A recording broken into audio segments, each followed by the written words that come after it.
This is the Healing Our Sight podcast, where we discuss vision issues and healing strategies from the patient perspective. The goal of this podcast is to create an awareness of the diverse types of vision issues people experience, to highlight the types of help available, and to open a dialogue between patients to show we're not alone in our vision struggles. As a patient who gained 3D vision at age 54 through vision therapy combined with strabismus surgery, I feel uniquely qualified to offer a hopeful, balanced perspective on the possibilities. Please use the link in the show notes to send me a message, and thanks for joining me today.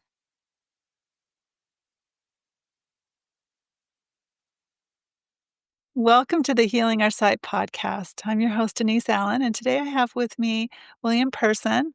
He is a former 9-year Team USA bobsled athlete whose career left him battling the devastating effects of CTE.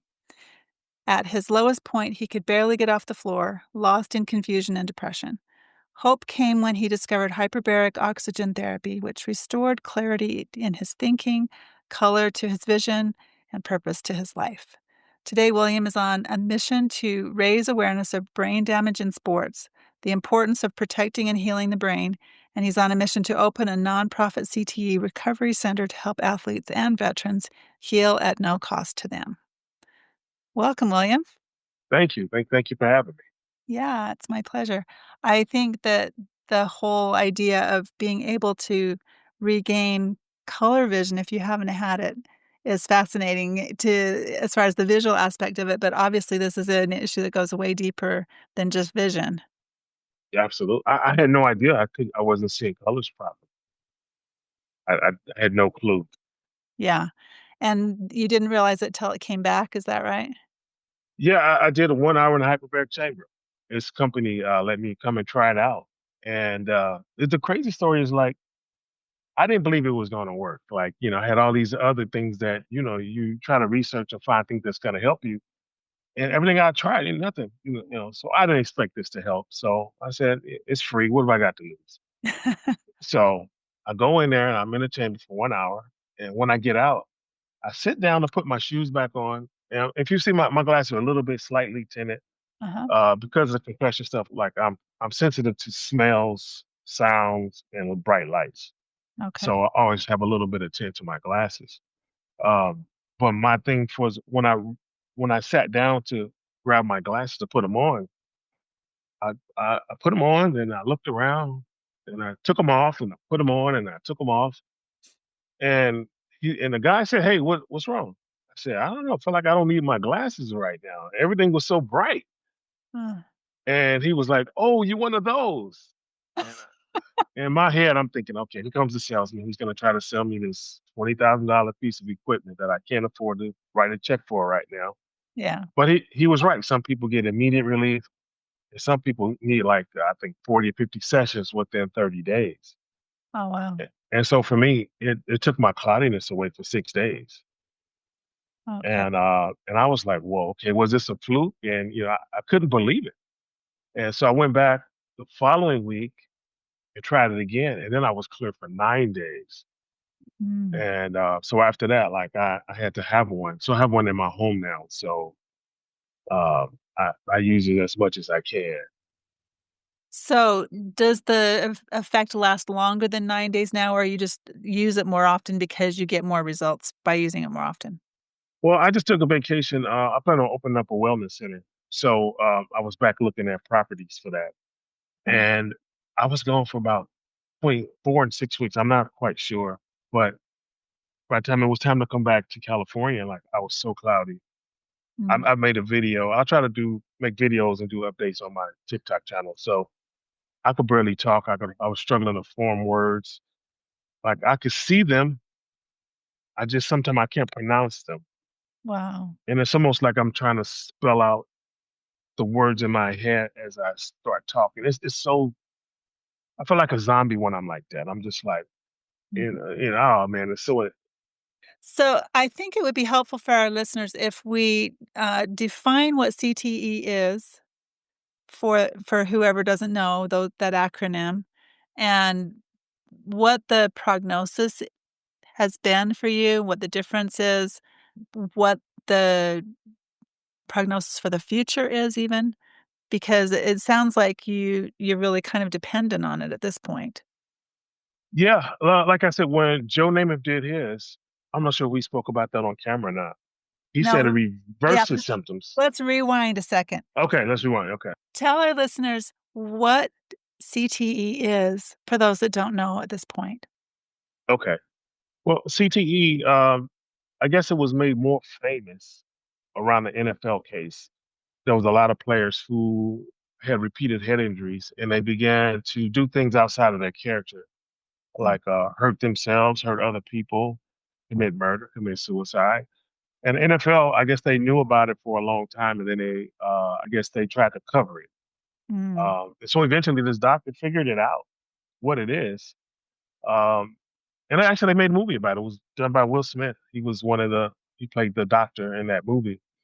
And so what it is, I can't pronounce the word, so I won't even try. But it's C as in cat, T as in Tom, E as in Edward. right. And I think So I have it written down in here. Chronic traumatic encephalopathy. there you go. Yeah, that's the word. I think that people are familiar with traumatic brain injury as a diagnosis, and a lot of people that have traumatic brain injury experience vision issues. So CTE is, it sounds like, I haven't done a lot of research on it, but from what you're telling me, it's like traumatic brain injury on overdrive. Would that be accurate? Absolutely, absolutely. And you can't diagnose it in anyone until you do an autopsy. Autopsy is the yeah. They keep saying they're starting to find these markers in the blood. Some people they think they can do it pretty soon if it's not already being done. Mhm. But yeah, you have to wait until death before you can see it. And in my case, it took for one of my teammates to take his life. You know, a lot of suicides they usually shoot themselves or something like that. And so some of these athletes, they've been hanging themselves or shooting themselves in the chest, which is graphic. I'm sorry about that. Yeah. But so they can preserve the brain so the doctors can see what's wrong. And my teammate, yeah, he called me one day speaking gibberish, and he got so frustrated because I couldn't understand anything he said. And so um, like something just told me that he needs help. And my background was mental health at the time, and I didn't do anything except think about it every day. I thought about it. Mm, And I don't know how many days went by, how many weeks. I don't even know if it was a month or a year. I have no idea because I was so cloudy back then. But mm, eventually, I got the word that he went to his family's factory and he hung himself.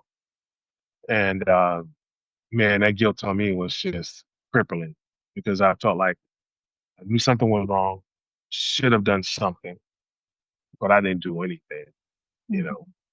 mhm, And so when they checked him, he was actually in stage 4. And so, you know, he had the shakes, the tremors, couldn't speak anymore. And there was a few other things. I don't want to put all this medical stuff out there, but it's yeah. pretty brutal. Right. How Yeah, it's many very brutal. stages are there? How many? Oh, 4. Once you get to 4, then you're probably on your way out. It's just like set up like kind of like cancer.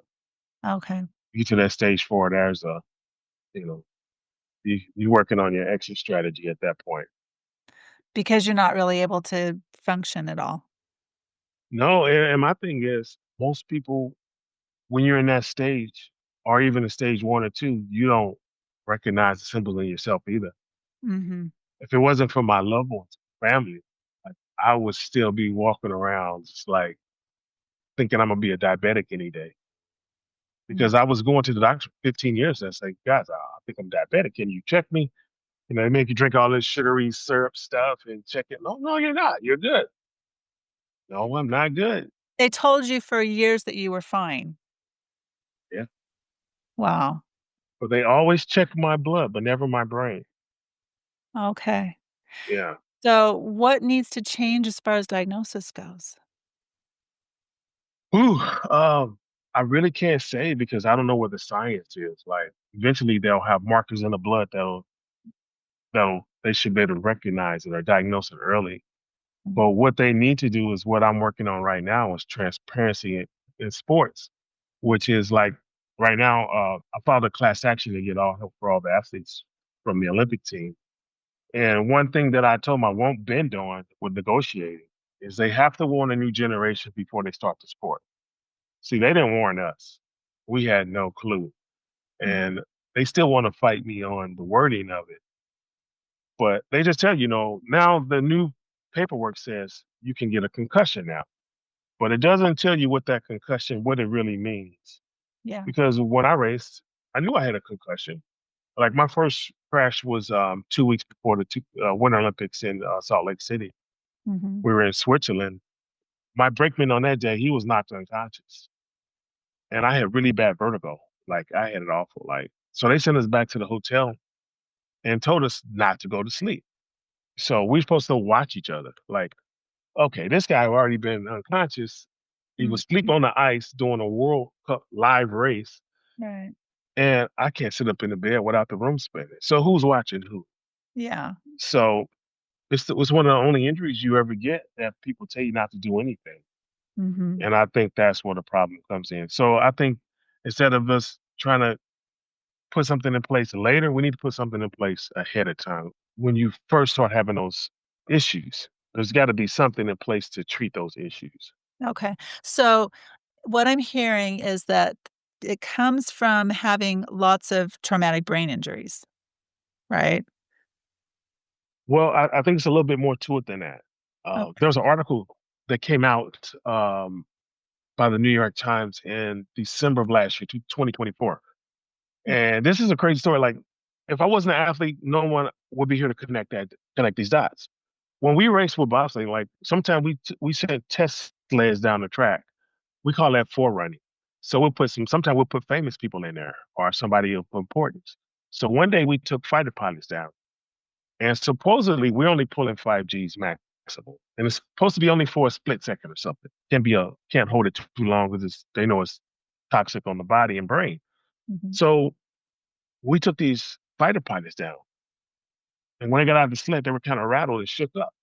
And I was like, "That's weird. You guys pull more G forces than us.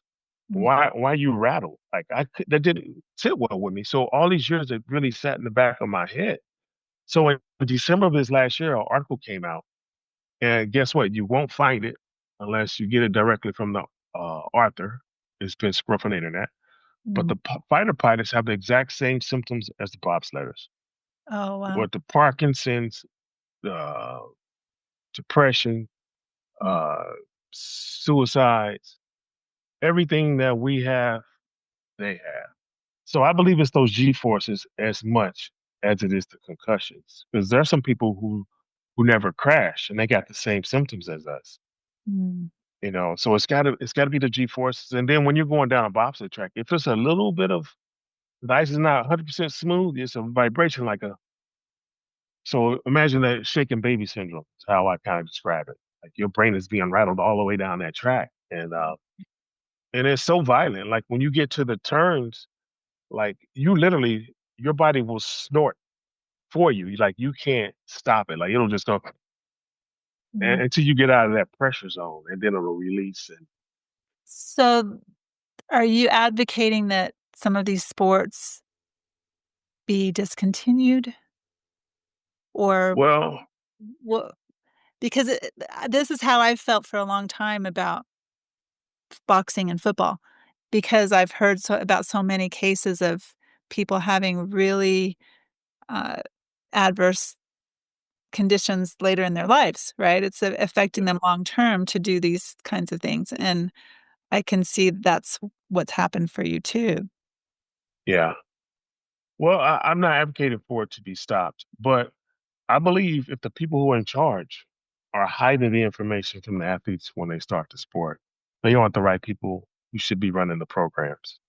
Mhm. So there needs to be some transparency so that people can protect themselves. Like if you know this is your possibility and you know somebody is going to possibly go through it and you allow them to go and come into the sport, you don't warn them. Like you're part of the problem. You're definitely a part of the problem. Yeah. Yeah. So you described that turning point moment where you realized that your teammate should have been helped and then that you needed help, right? Yeah. How did you go about finding the answer that you came to? Well, when I had days that I was clear, I was just always trying to read and do as much information as I could find. And I didn't really find much, to be very honest, other than, man, it's gruesome stuff. Like, all you can read up on is this player did this and they did that, and now they're in jail or they're dead. It was like, like, Mhm, like I got to the point where I was literally praying for death. Like I didn't want to wake up anymore. I was like, how can I um, have another day like this tomorrow? And then, yeah, it was just gruesome. But I guess my thing was when finally saw Joe Namath speaking about reversing his symptoms. I had never heard anyone say that before. mhm, And I was like, reverse these symptoms? Oh, wow. I at least got to try it. And mm, that's kind of where and I think it was in around 2020, 2022 September is when I first tried it. okay. Because I was looking at some of the stamps on I made a video in there. Mhm. Oh, and I watched it the other day. Oh, my words were so brutal just to listen to what I was saying. It was so dark. And Oh, I was like, oh, wow. Just like, it's hard to, you know, like go back and see that stuff. I didn't know I didn't know how dark things had gotten. yeah. And I guess really something you said a minute ago sparked the things like the symptoms didn't really get to me after I left the sport. They were there while I was with the sport. I just Mhm, didn't know what they were. Like, for example, I wake up sometime and I would panic. I didn't know where I was at. So mhm, like I would be in a panic. I would jump up and hit the light switch real quick and I can see the pictures on the wall. They always tell me where I was at. Like I'm in Europe or I'm in Utah or I'm in California or mhm, wherever I may be. And I had so many days like that. And I rationalized it. I was like, you know what? I travel so much. I have such a great life that I don't know where I'm mhm. at. And same thing, like I was in Salt Lake at the time. One of my buddies went to go just hang out, hadn't seen each other in a while. He's, hey man, that's your ex-girlfriend over there. I was like, I don't know that girl. Mm, And that girl ran over, jumped in my arms. I was like, oh, I guess I do know this girl. And once again, all athletes think they're the ladies, man. I was like, oh, the ladies love me. I got so many women who love me that I was rationalizing once again. Like I just kept painting over the problem. yeah, And then eventually I realized, like, I'm not recognizing people that I know. I mm, don't recognize familiar faces. And it took another athlete from Canada to put out a video about that later after I finally told people. And I was so embarrassed about it. Like, I had this thing that I've been doing for years. How you doing? Oh, how are you? I never say names because I just can't remember 'em, you yeah, know?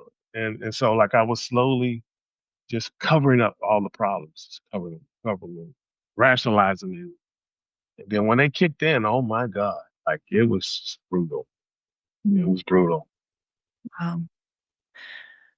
Wow, okay, well, so when you discovered that hyperbaric oxygen therapy was gonna help you, that was from what Joe Namath said, right? Absolutely. And then you went and tried it. Can you describe a little bit about what happened that first visit? Well, it was really I hopped in this thing and I spent an hour in there. And I don't know if I went to sleep or whatever. I set a couple alarms. The guy was still there with me. He had to go do something in the building, and he came back in an hour, and I hopped out. But Mhm. that's when the whole glasses situation happened. When I put them on, took them off. Oh, by the way, they said they still talk about me. They call me the Peter Parker syndrome. So when Peter Parker got bit by the spider, he didn't need the glasses. Oh. That's what they call me now. So I'm the Peter Parker guy. So so a lot of people they market a lot of chambers because of that situation. Mhm. And I tell them, please just keep sharing. It's something that really saved me. And but and that's another thing. Like it was at one point I was feeling so great. I was feeling good. I hadn't felt this much relief in so long. I said, okay, I'm where Joe Namath is. I don't think I need it anymore. Let's do a little test. I Mhm. stopped using it by around week 3. Oh my God. I just found the video recently. I made videos about it. I didn't know. I was so dark and depressed. And I was back where I started at. And Wow. I didn't know why. This 8-foot chamber was in my living room at the time. I was literally had to trip over it. And I went, oh yeah. I was doing a test to see if I still need it. I still need it. And I Yeah. got back in there and it took a few days and it balanced me back out again. Mm. But the thing is, like, for me, since I do still rely on it, like, I was a little heartbroken for a while. Like, I was thinking, wait a minute, these other guys said they got permanent relief. Like, well, why not me? You know? And then I found a video there when I was doing some research. The guy, he passed away last year. I don't know his name, but he lived in the iron. You know what the iron lung is? Yes. It's shaped just like my chamber. There's no difference. Okay. Like the difference is his head stuck out, and he had to keep his body in this iron lung for 57 years. Wow. And he has such a great attitude. And I was looking at this guy, and I'm thinking, like, I'm never going to complain again. Yeah. Just make sure I just stay up on my treatment. Yeah. And this last month was another situation where I was gone for a while, and I know now I still need it. Like I'm not one of those people who get the permanent relief. However, they tell me if I use a higher pressure chamber, there's a chance it could still wind up helping me more and making it permanent. Okay. I don't know if that's true or not, but I'll be trying that in the next couple of weeks. Well, it sounds like it's similar to other therapies. Every person is different, and so you have to find the threshold that works for you or the amount Yeah, of therapy that works for you. I mean, I had to take a lot more vision therapy than the normal person bef yeah. before I gained the visual results that I was after. Do you happen to know Steve Holcomb? His story? I don't. He actually is the most successful bobsled driver the U.S. has ever had. I Mhm, pushed him in his first world championships to his first top 10 ranking in 2003. mhm. Okay, he had a problem. He was going blind and he was driving bobsleds blindly. Wow. So they found out that he was actually going blind and they did an experimental surgery. You can look at, I forgot what it's called, but his name, I think his name after him. But I think they took the uh, contacts and put it behind the cornea or something. Mm, Now he had perfect vision and he had to learn how to drive all over again. yeah. But unfortunately, he was one of the other athletes who committed suicide. Oh, wow. Yeah, and he's actually from Utah as well. But yeah, he's the only gold medalist bobsled driver since 1957. Was what's that guy? Billy Fisk Mm, was the last one to like in the 50s. And so Steven came in and he was just doing great, man. He was one of the best drivers in the world for the last 15 years until he took his life around 2018, I believe. that's so sad. Yeah. So, uh, I don't think that people would normally think about doing hyperbaric oxygen therapy when they're looking at, recovering from a brain injury or even, worse, what with the CTE symptoms. Um, how are people gonna find out that this is an option? Well, I I don't know. That's a good question. But I have a lake house I picked up during COVID. Mhm. It's near my hometown in St. Louis, about 50 miles outside. It's out in the middle of nowhere. It's so healing there. And so my goal is really like if I was able to get the equipment right now, like I can open right away. I got 3 bedroom, 2 bath. I'm never there. I just have to make sure I'll be there to make sure I get people set up. Mhm. And I could start treating people like today. Wow. Um, however, I have another building in St. Louis. My dad owns it. He retired a few years ago and he's ready to sell it. So I can do more good over there. Like I can probably treat 5, 10 people a day over there. Mhm. And my lake house, it'll be limited. Like I was doing paperwork last night and I've realized I can probably, on the minimal, if I just help like 5 people a day, I can probably help at least 1,500 people minimal. Mm. Minimal. That's the minimal side. It Wow. doesn't take much. And it's, just the equipment is just expensive. Yeah. And then for me, also, I got to build that building now too, because It was a roofing company for a while. The building is so big it has like three addresses on it. Like so, it's one of those. Yeah. But So, are people normally getting this kind of therapy in a hospital setting when they well, don't there. have the machine? Oh, I'm sorry. Well, you know what? There's different levels of pressure. Okay. The one that they said that when I first started, they said the one that works better with mental health is the one that's the lowest pressure chambers, like a 1.3 atmospheres. I think that makes your body believe it's about 9 feet underwater. So Okay. what it does is it turns your blood, it's more like a gas, and Mhm. so it can get through all the blockages. Mhm. Like I'll tell you this one story. Like I used to help Jamie Foxx with some stuff back in the day. And so when I found out that, well, matter of fact, I don't know if you remember that old song, "Blame It on the Alcohol" with Jamie Foxx. You don't? Boo! I'll give you a thumbs down on that one. No, that was a really huge song. We had Ron. Remember in the video there was like Ron Howard and all these. We made you know Ron Howard, right? Yes. Little Opie. We made him look. They made him look like a thug in this video. Oh, It's on. You can go find it. It was a great video. I Patron were friends of mine, and so I helped them do product placement for Jamie. So when I don't know if you know, Jamie had got sick about a year ago, maybe a mhm, year and a half ago. He got really sick. They said he might have had a stroke on the set, and I didn't know if it was true or not. The science behind hyperbaric oxygen is that let's say you have a stroke and you're in a wheelchair and you go through the hyperbaric oxygen treatment, more than likely you won't need a walker. You'll probably just walk again on your own. mhm, If you need a cane and you go through the treatment, you're definitely going to be walking. That's what they say. And okay. I don't know if I just go by what I read and what I hear and all the medical search stuff. So I called this team. I said, guys, please don't tell me if Jamie had a stroke because I don't want to be responsible for the leak. I said, but if he did, please check into this. This is what the science says. I don't even know if he did it or didn't do it, but I definitely put the message out there.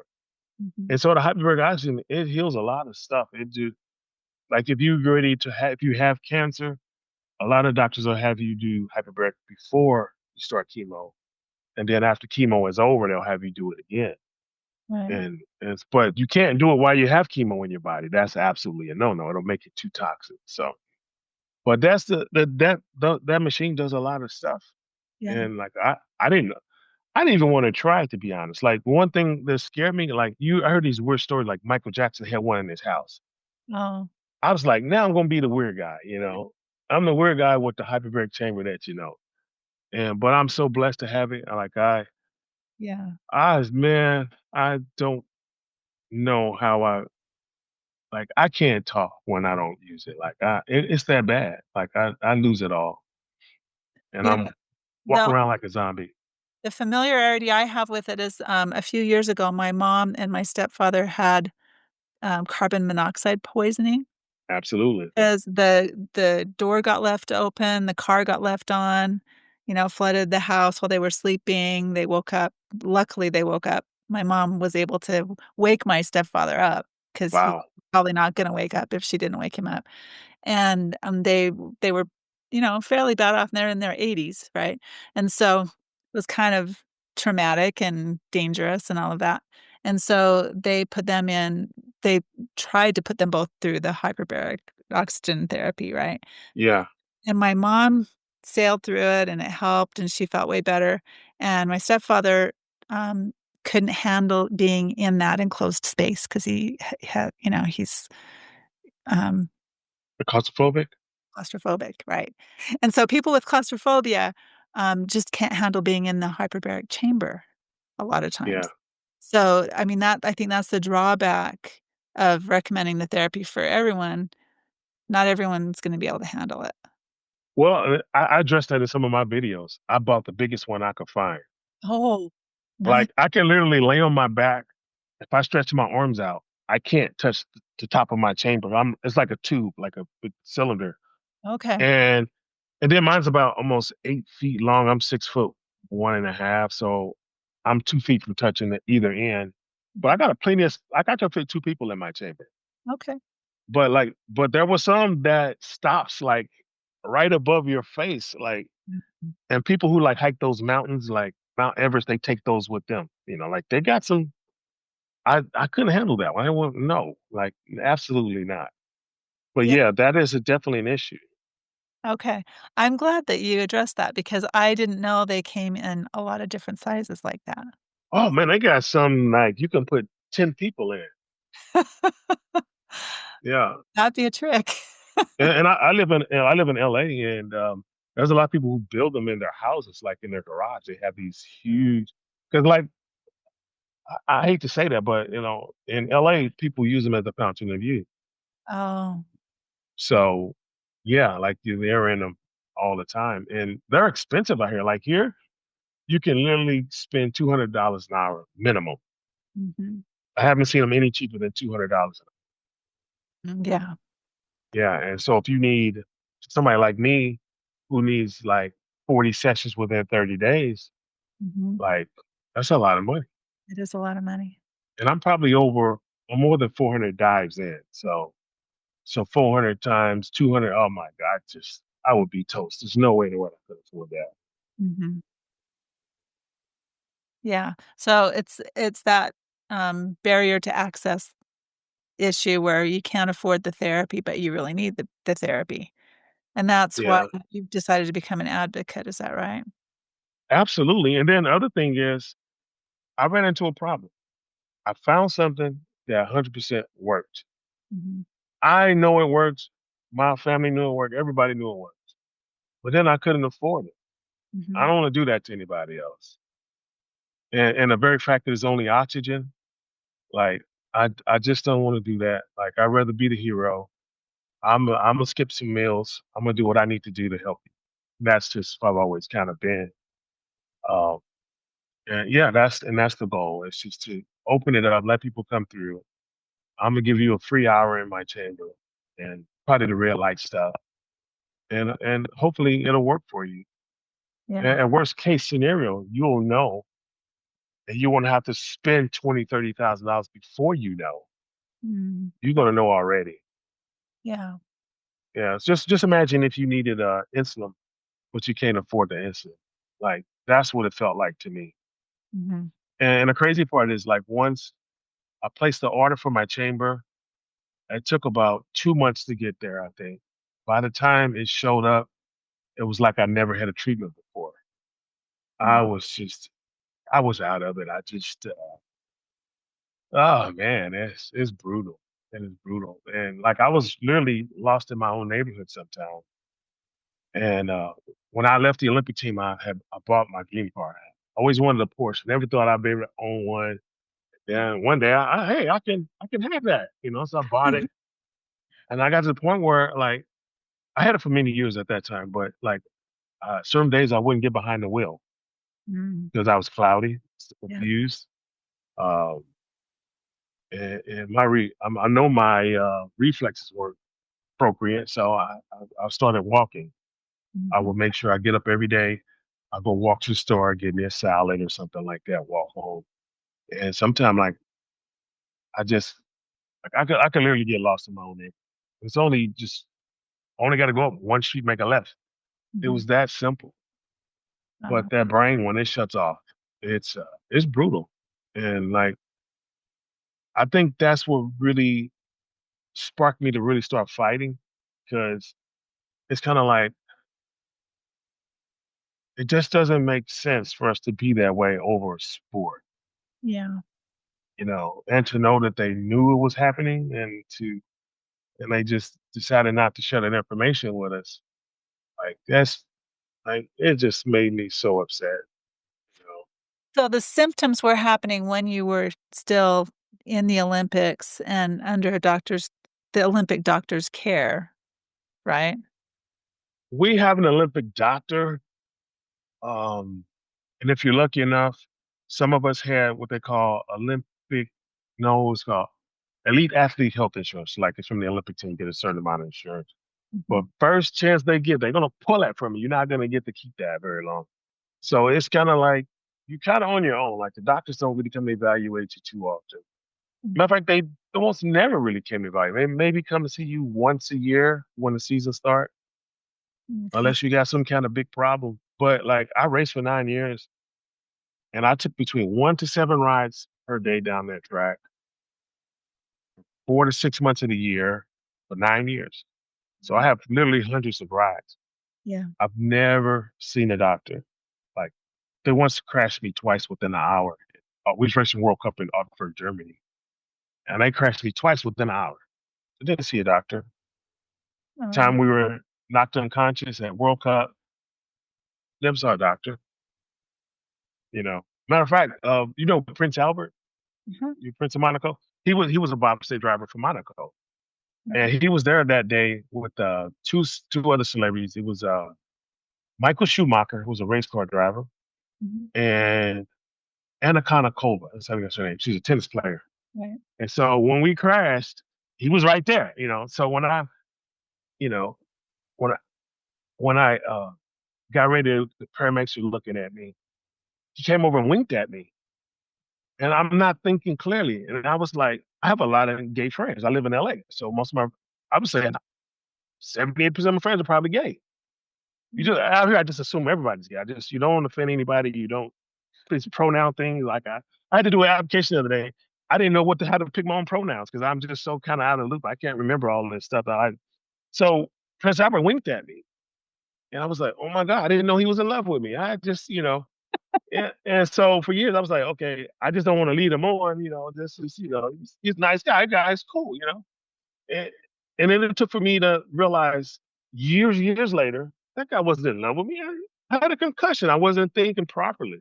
Right. And Yeah. that's kind of how it is when the brain goes. It's just like it's gonna do what it wants to do, and you just kind of along for the ride.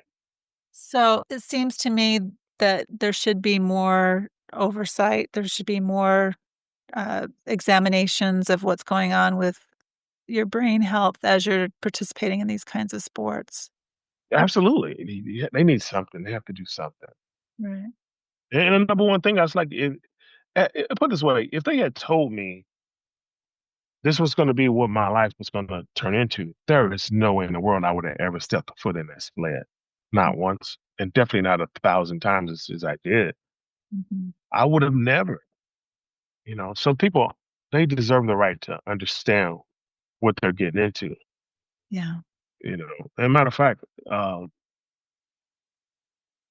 think like I know about 4 people who from America who committed suicide. But there's others. Like when I started asking questions about, then other people say, "Oh, I tried to commit suicide, or I attempted to," and there was so many more attempts, Yeah. and I was like, "Whoa!" Nobody's talking about this, No one's and then tracking the percentages to see how the sport is affecting people long term, it sounds like. I'm not sure because someone did tell me, someone who worked for the office, they knew about the issues and they wanted more protection. Mhm. And so what they did, well, I don't want to really say what they did over here, but they did something to try to cover themselves. Yeah. And it was about the time around the Salt Lake City. I heard they couldn't find helmets that were safe but aerodynamic. Mm. So they wanted more protection for themselves. The Olympic team did. That's what I was told. And just in other words, they covered it up so that the sport will continue and they can keep doing business as usual. Right. And my thing is, you can't do it. That's the no. You're playing with people's lives, and you have to at least just let them know. Mhm. Like some athletes are going to be athletes; they're going to do it no matter what. They don't care. Yeah. Then and they'll still get people, but at least they'll understand what they're getting into. So my goal is not to destroy the sport. My goal is just transparency.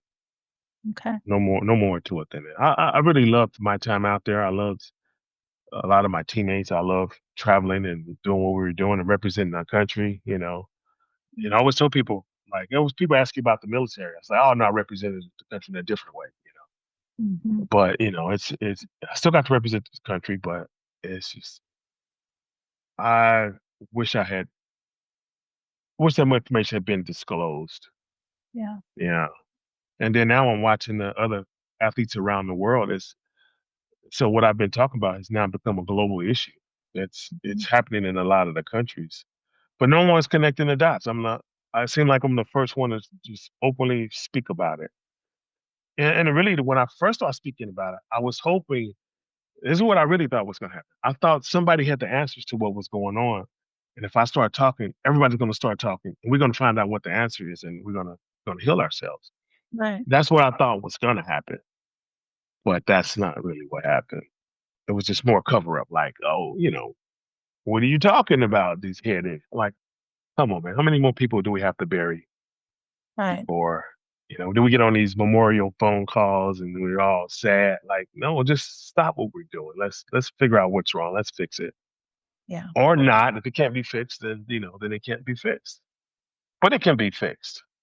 Yeah. They just every track they make it a little bit more technically difficult. Mm. And when you put those big turns in there, that's where all the pressure is. That's where all the G forces hit you. That's what destroys the brain. Yeah. Yeah. Very, very dangerous. It sounds like what we're doing is painting a kind of hopeless picture right now. That's not Yeah. exactly what I expect the intention is today, right? So, if you're wanting to offer some hope to people, what's the message that you wanna leave people with today when they listen to this podcast and all of the discussion of this topic? Well, actually, what I really hope to see happen down the road, I promise you, I was in dementia. There's no I don't need a doctor to tell me I wasn't or was. I Mhm. know where I was. Right. And that brings me back to, like, you see so many people who are older, and once they get there, they just kinda let them go, they medicate them up until they can't.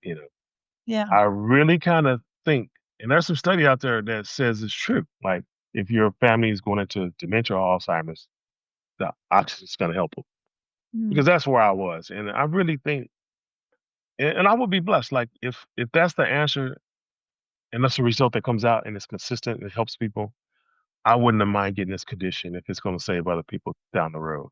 I wanna see some people who have Alzheimer's, dementia get in there and see if it's gonna flip them around.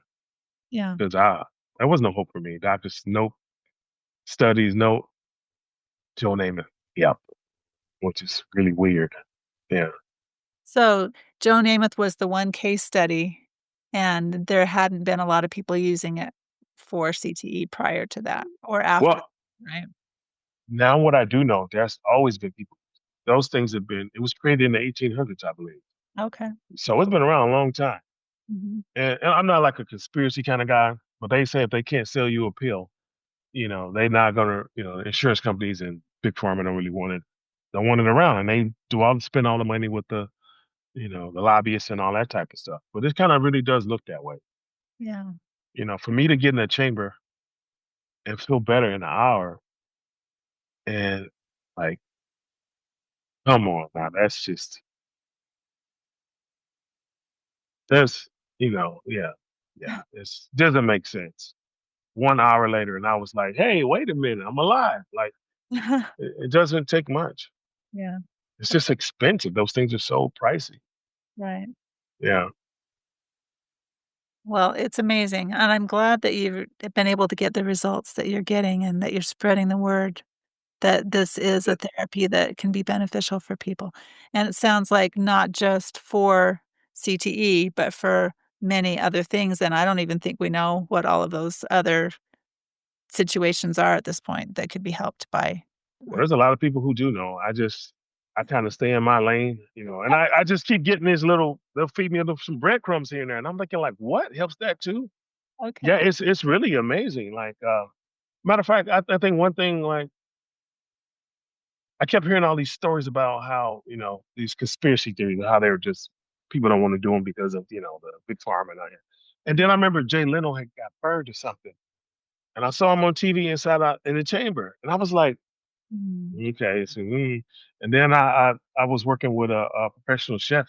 So we're in a lot of really expensive homes. I started seeing these things in the homes mhm. with in these rich people's homes. This their fountain of youth.